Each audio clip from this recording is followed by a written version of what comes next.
Welcome back to Inside Personal Growth. This is Greg Voisen, the host of Inside Personal Growth.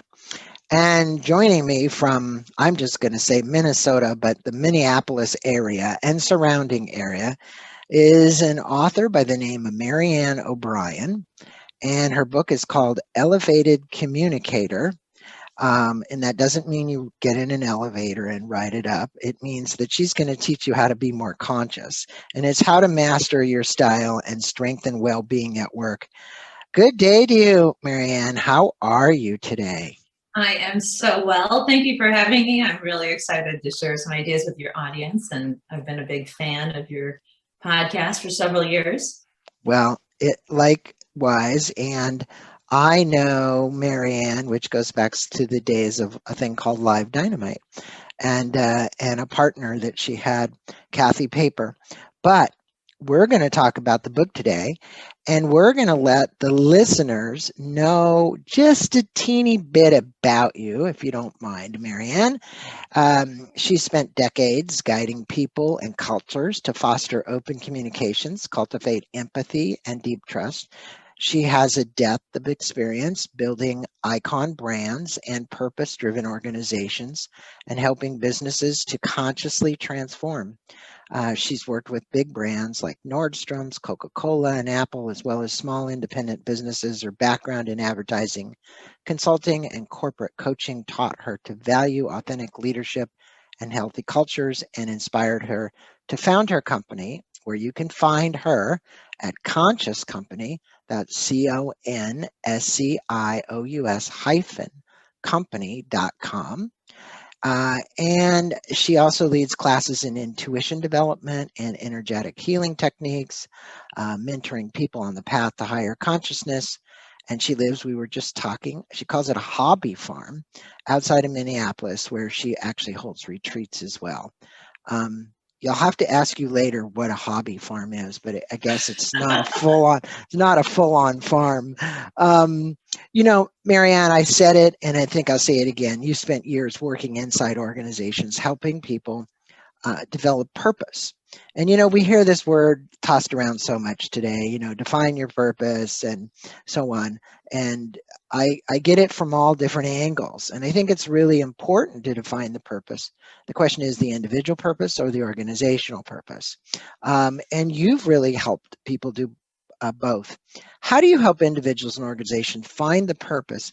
And what characteristics do people, and maybe the word imbibe isn't it, because that's to drink a lot, but the reality is when you get your purpose, you really should be drunk with your purpose. I remember a song that we sing at Self-Realization Fellowship, and they talk about drinking in, so that it's just part of your DNA, right? It's who you are. How do you help them do that? Find that purpose? Well, there's kind of two key aspects to it. The first is you have to be able to articulate it, kind of what is it that brings you alive? And those questions around like, why do you exist? And for a business, like, why should anyone care? What do you stand for? What do you stand up for? And those questions are as applicable for business as they are for people. And the second aspect is then how do you live it? So, what do you say and do? How do you embody it in your culture? How do you make sure that, the way you treat your people, your communities, the planet, all of your operations align with that purpose? And for most how do you make it, Maryanne, so that it's not just a statement on the wall, like the vision and the mission? The purpose is supposed to be the why, Simon Sinek, it's the driving element. How do you get it so that it's just like the culture is just permeated with this? Well, there are more practices that are coming in to support it in organizations now that, so we're going through this paradigm shift, right? So if you step back and look at what's going on in the business world, this idea of shifting from Friedman economics and all it is about profit to a world filled with purpose and meaning. Now you're seeing, companies from the outside like BlackRock and Larry Fink saying like, hey, we won't invest in you if you don't, show that you have a purpose and that you're living it and your board of directors is signed up. And then you're having the pressure of employees who are saying, like, I want to work for a company that stands for something, that has, some sort of vision outside of quarterly earnings that is driving what we do. Mm-hmm. So you're kind of seeing these confluence of forces come in between investors, your employees, your customers. I mean, people are being more discerning about where they spend their money. So those forces are, and I do think there are a lot of leaders that are waking up to that this isn't just a way to attract employees. It really is what's needed on this planet. I think, we're kind of in these meta crises going on right now, right? We're seeing, economic, health, the way that we're handling society. And there's so much going on that's kind of rising up, that it's shifting and it's creating an importance. But when you come to live it, you have to have those practices really embedded into your culture. And so when I work with an organization, we start with the articulation, because you have to know what you stand for and be able to communicate that and live it. Because this isn't like greenwashing, in the 80s when all of a sudden there was this big environmental issue. There are people who are really kind of checking in and seeing, and people feel the difference and know it. And now that you've got QR codes and everything, like, there's a way to find out what's real and what's not. Right. So they embody it in their organization, and it takes time to kind of change that direction of the ship if it's in, the wrong direction. But you also have, kind of startup brands and clean slate brands that have kind of come out of the gate with those intentions and purposes. And holding that space has its own challenges. So you have to embed practices and metrics that help you kind of see, like, hey, are we staying true to what we say we're going to do, and how we're going to live, and how we're going to behave? So, well, the whole conscious company movement, it goes way back before John McKay at Whole Foods. But when you look at the organizations that have been built around, your company is called Conscious Company, around conscious companies, that's really the element we're speaking about. People, planet, profits.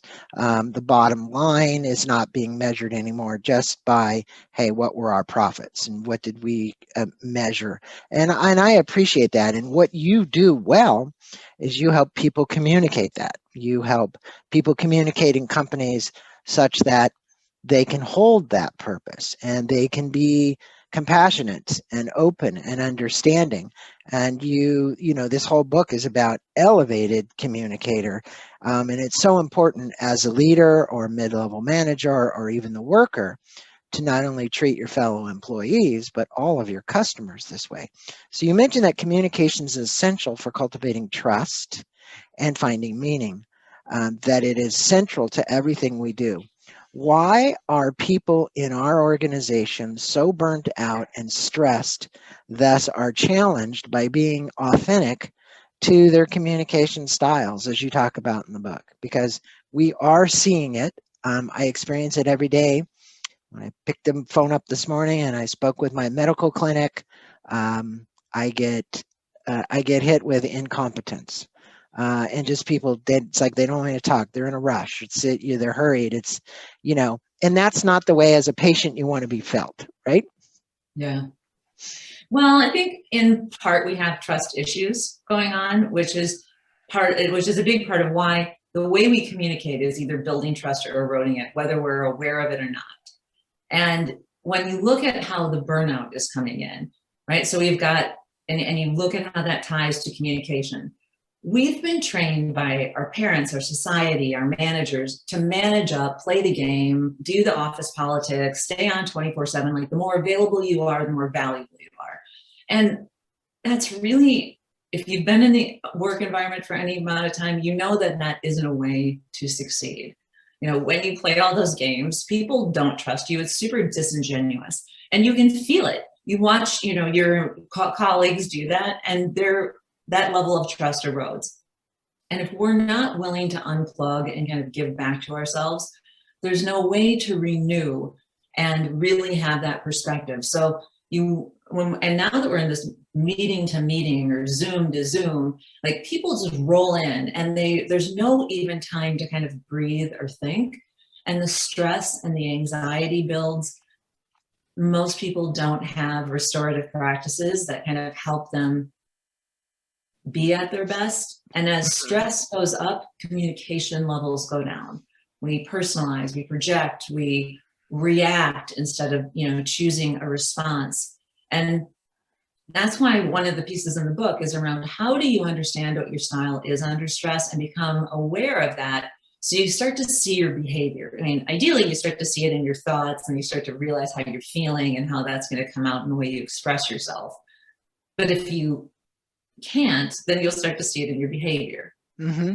That's definitely because it starts to, we have certain chemical reactions that occur in our body, cortisol being one of the worst ones that's releasing high amounts of stress. And it's been proven that it affects our ability to think properly. We become very reactive, we become very emotional.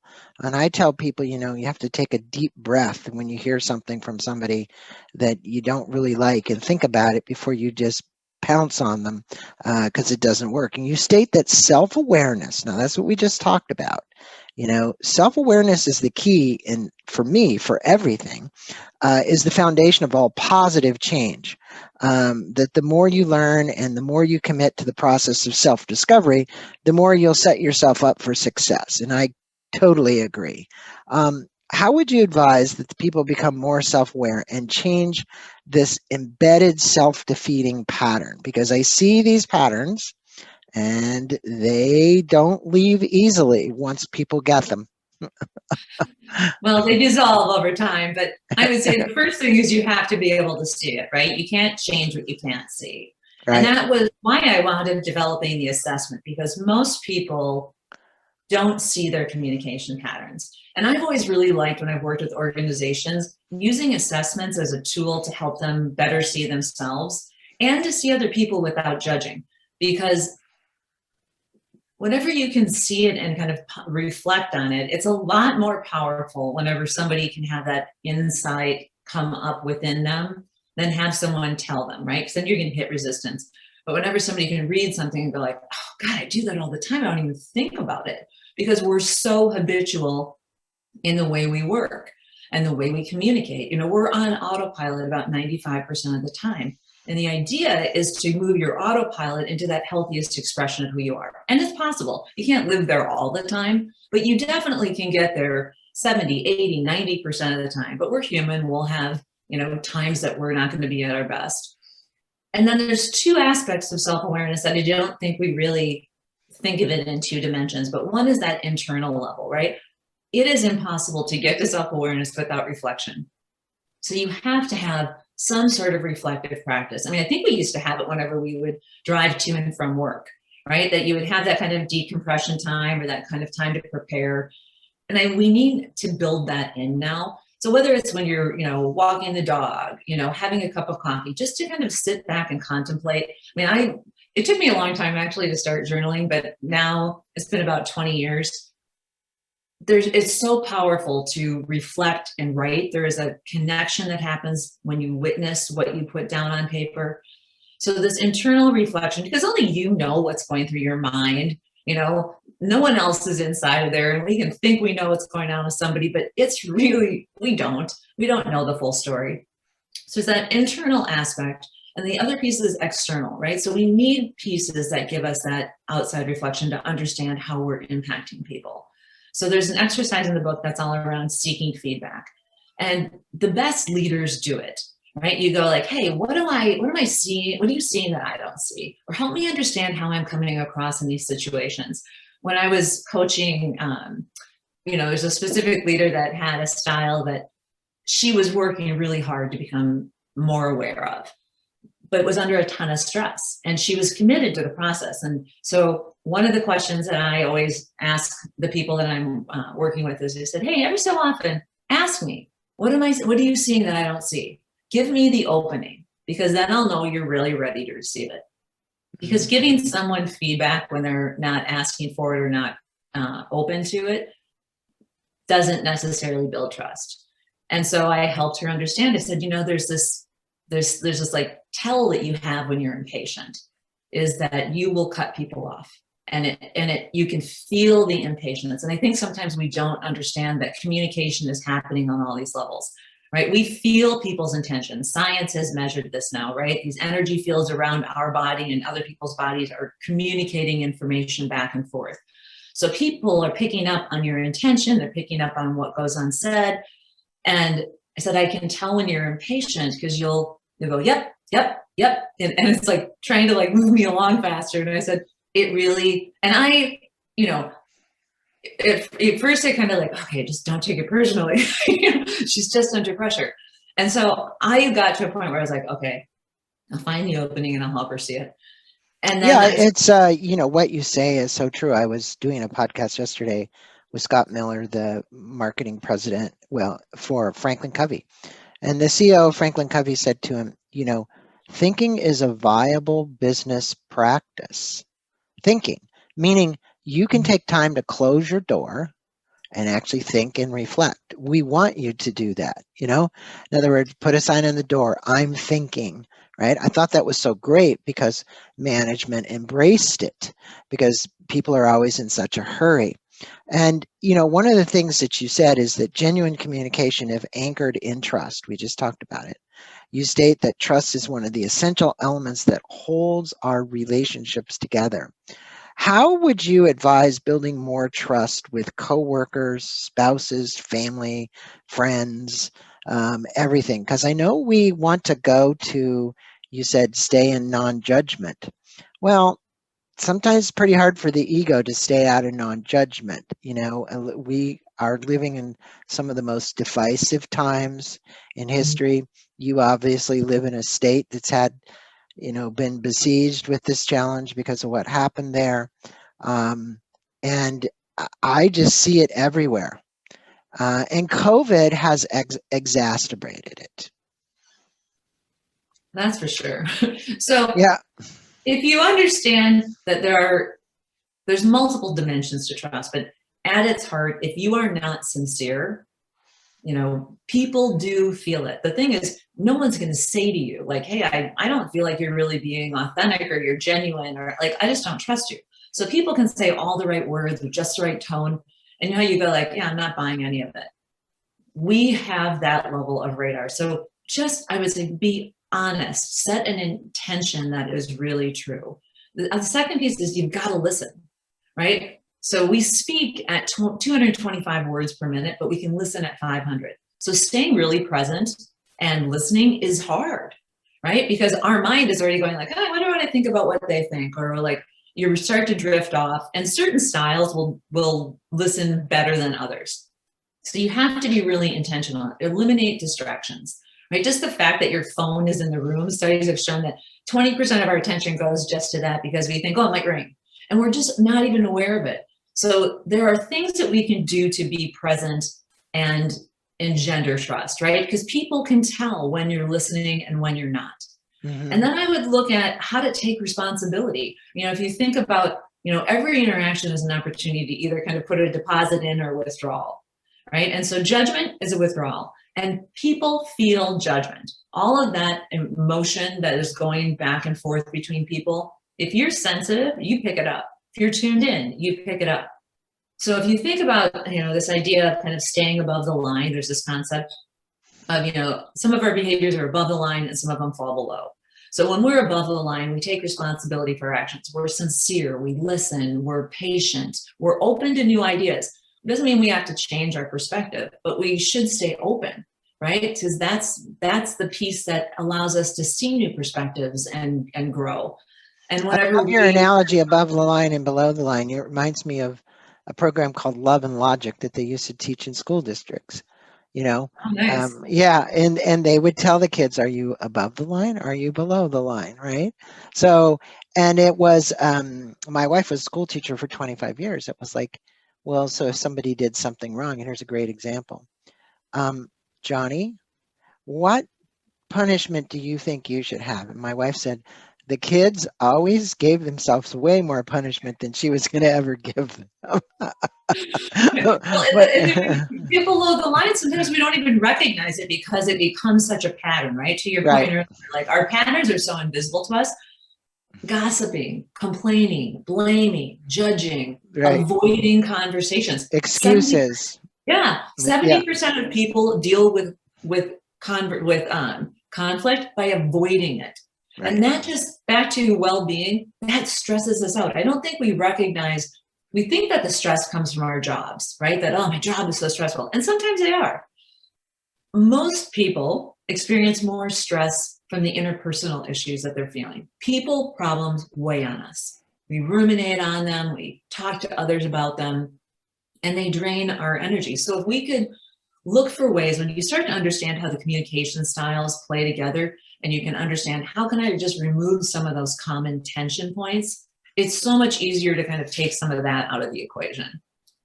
Yeah, I think this book nails it on the head. Besides, we want to let the listeners know you can take this 18-question questionnaire. It's free at her website. It's going to give you your communication style. I'm putting a plug in for everybody to go there. So go to conscious-company.com. It's free. Okay.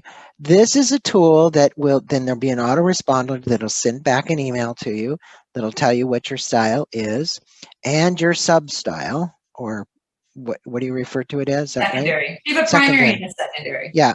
And I think the important part is that if people take just 10 minutes to do this, and they look at their coworkers, and all their coworkers take it, and you see the different styles, you're going to be able to do it. Now, you speak about this chapter, Meet Your Brain, and I think this is part of the problem. You speak about the reticular activating system, which goes back. I don't know how long I've been talking about the reticular activating system, and the subconscious. Now, I want to say, for the first time in history, I'm almost 67. I have a doctor who regularly is doing hypnosis on me, and it's fascinating what actually the strength of hypnosis can do. He set me up. I'm going to say this real quick for the listeners because maybe you don't. I had a basal cell carcinoma on my cheek just a week ago. And look at the cheek. You can barely tell that anything went on. There was very little blood during the surgery. It healed like that. And I'm telling you, the subconscious mind is so powerful, and people don't really realize it. And you say, and now the stories we tell ourselves that become our reality.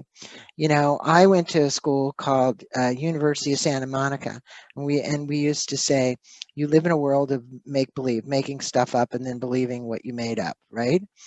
If that is not the reality that we want, how do you suggest rewiring the brain so that we can become more aware of those communications, not only just the communications externally, but the communications that are constantly going on inside the brain that are telling us, Maryanne, we're not enough, we could be more, all of these things, you don't look good enough, you're whatever it is that's repeating in there.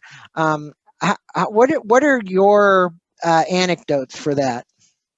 Well, so for anybody who doesn't understand what the reticular activating system is, I mean, I know your viewers or your listeners are really, kind of deep into this territory, but it's the piece of the brain that lets in or out what you care about, what you believe, what your story is. And so the first thing is you have to recognize that you even have a story, right? And so the science is showing us that and that story is programming the subconscious. So if you use that analogy of a computer, right, that the subconscious is the hard drive and it just runs. It doesn't care what program you're running. If you're running Windows or Keynote or whatever it is, it just runs what you ask it to. And so that's our stories in the programming, and the conscious mind is directing it. So you have to even recognize that you have stories. And what the science tells us is we're about 70% of our stories are faulty. We absorb them in whenever we're children. We come in with them imprinted into our DNA. So we're coming with programming. And we have experiences that are kind of traumatic that shut us down, or we pick up a belief. So there was a woman that I was working with, and she's a designer, and she is always presenting her work, right? But she is harmonious, and her fear is to damage the relationship. And she's like, I'd rather have the work suffer and just like take the feedback and do whatever they tell me to do rather than damage the relationship. And I was like, yeah, but it is actually damaging the relationship because you're not saying, your job is to create the best design and deliver it. So it doesn't mean you don't take in input, but you also know, hey, I understand design, and this is, when we do this, here's what happens. So she had to really learn that she had the story of like, I'm afraid if I push back, I won't be liked and I'll damage my relationships. Mm-hmm. And so becoming aware of it, then whenever you're aware of it in the moment, you can become, so you have to stay mindful and then apply what you've learned. So there's those three kind of components of changing the brain, right? Is you first have to have some knowledge of it and understand. And whenever you're gaining that knowledge of what you can do differently, all these new neural circuitries start to expand, right? But just knowing it isn't enough. You have to then put into action and activate those ideas. So every time you start to activate it, all these other senses start pulling in information, because now you're in the experience of applying what you know. And then you have bundles of neurons that are forming. So that idea that, neurons that fire together wire together. This is how you change the configuration of your mind and start to prune the stories and the patterns that have been running it. But it doesn't happen once, twice. You have to really keep at this. So you need rituals, you need intentions, you need reflective practices that help you see and learn from those experiences so that you can embody it. I love the author that, I can't remember her name right now, but she would put people up in front of the audience and tell them to ask two questions. Is this real? And then, is it really real? Right? Oh, Byron Katie. Byron Katie, right? And I love her. Byron Katie, I haven't heard a lot from her lately, but the reality is, yeah, she's been on the show a couple of times. And it was like, think about that. What a simple question to ask yourself. You told yourself this story, and it was always usually around relationships, right? Oh, he did it to me, she did it to me, they did it, blah, blah, blah. And then she'd say, well, is it real? And they'd have to think for a minute. You said big pause, No, well, is it really real? And I'm like, wow, that's a great couple of questions to ask yourself. What would you do differently if it wasn't real? If you knew it wasn't real, right, what would you change? Exactly. And, people talk themselves into divorces that way. They talk themselves out of all kinds of relationships and mess stuff up in their life. Now, look, much of your book's focused on the 4 communication styles. Let's talk about this: expressive, reserved, direct, and harmonious. And each style is comprised of its own combination of defining characteristics, behavior, and attitudes. Can you speak with our listeners to these styles and how someone listening can assess the communication style? And I know you might not have time to cover all of them, but maybe we're going to put slides up for all our listeners. You're going to see the assessment, you're going to see the styles. It'll make a lot more sense when you're watching this video. So this is your opportunity to kind of tell people about what I call the meat and potatoes of the book. Right. Okay, so first I would say, if you're trying to figure out your style, go to either conscious-company.com and take the assessment, or the Elevated Communicator. Both of those URLs will get you there. It takes maybe 3 to 5 minutes to figure out your style. If you're meeting someone and you want to understand, like, okay, how do I kind of assess what their style is? Also, one just quick aside, once you take your style assessment, there is a glimpse into each of the styles. So you can see that on the website. So if you're someone who doesn't read business books, I would say, one, this isn't really your typical business book. It is written to be easy to read. Yeah. But there's a glimpse into your styles. So of the 4 styles, there's expressive, reserved, direct, and harmonious. So if you think about expressive, and the names are meant to be reflective of what they are. Expressives are really, they love to tell stories. They love to communicate. They really need to make a personal connection with people. And so that's and they'll step into conflict. When you look at reserved people, their whole thing is about being professional. So you can start to see, hey, they're really personal. They like it to be professional. They really like some privacy. They care about teams. They're great team players, and they will help the team get better. So each one of them plays a role. Direct, their whole thing with communication, be brief, be focused, stay on time, don't overshare. They don't love a ton either when it comes to how you're, talking about your family and friends. Like, they really like things just to stay on task. And then there's Forget that cell phone. Get that cell phone out of there. I hear it binging. It's my family. As we're on a group chat. It's one of our dog's birthdays. I'm like, hello. Stop.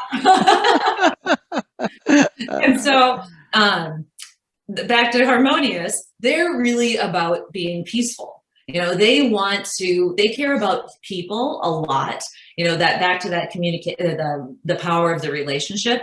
And so they're always trying to look to build bridges.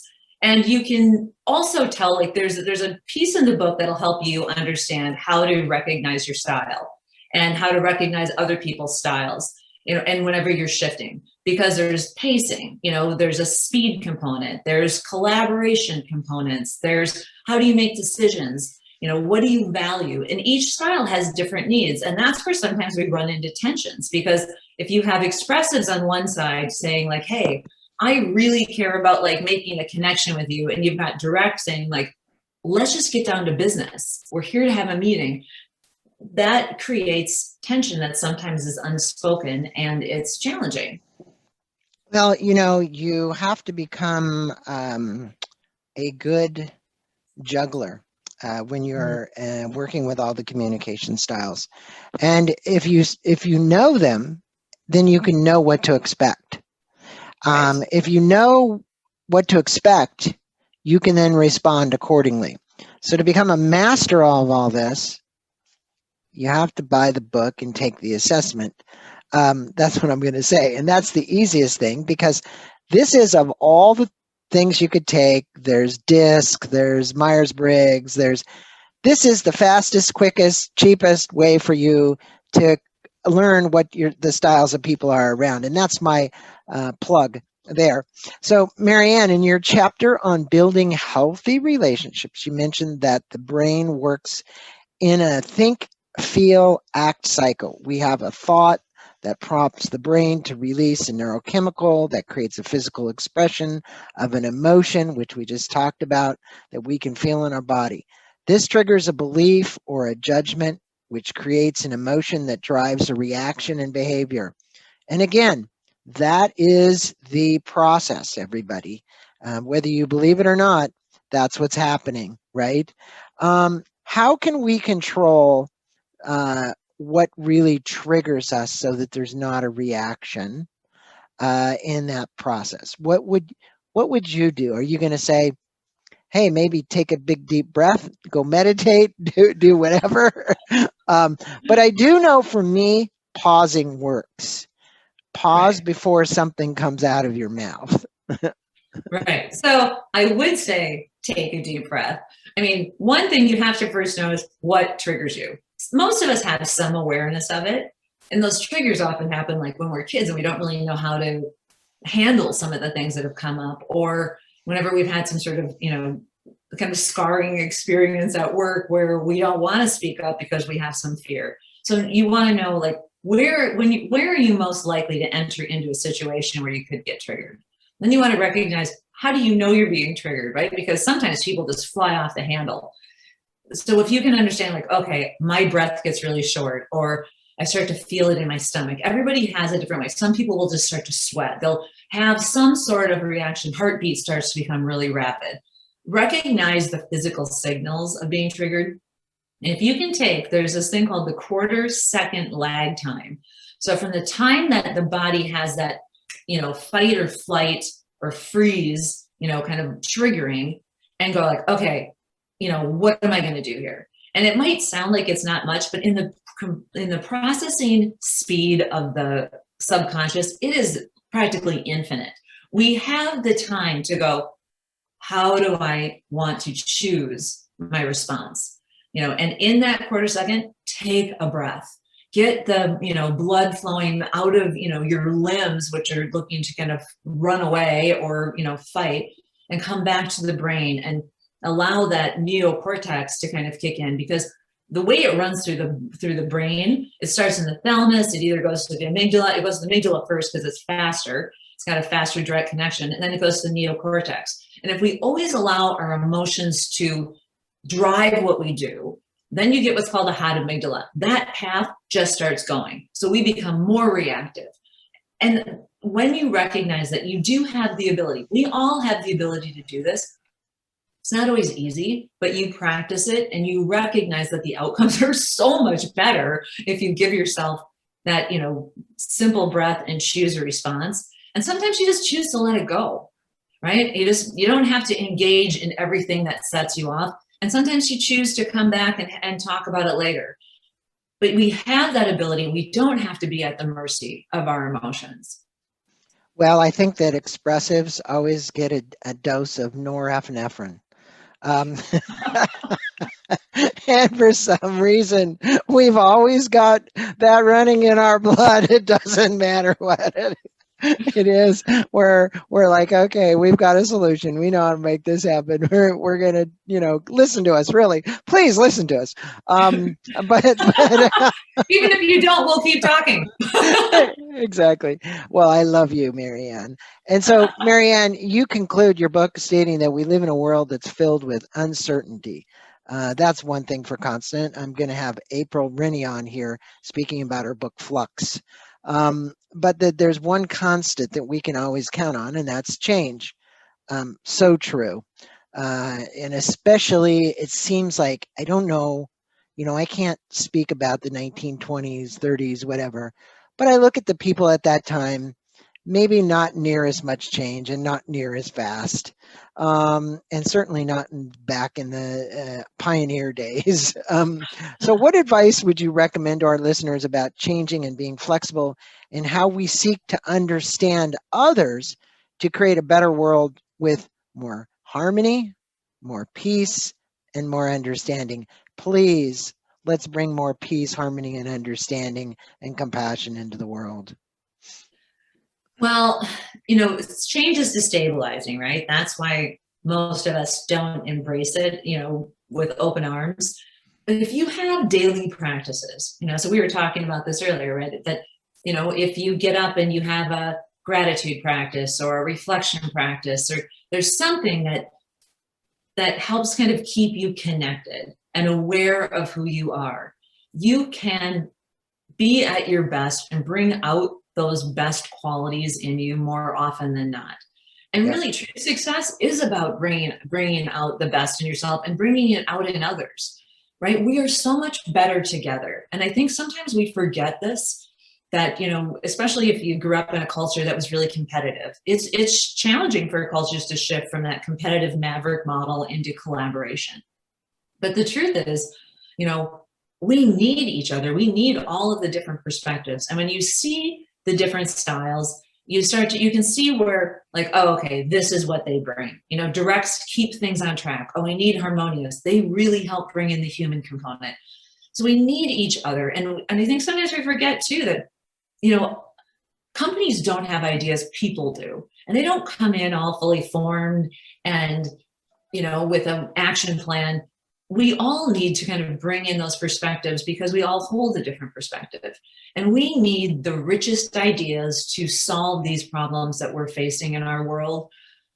And we need to be more, empathic with each other and understanding. And that's why if you can understand someone else and why they operate the way they do, that understanding might still rub you a little bit, but you're going to go like, okay, that's just the way they are. I'm the way I am. Let's all kind of flex a little bit so that we can come together and work together and find that sense of satisfaction. And I think we're all wanting to create a positive impact in the world and in our lives. And we want our work to have meaning.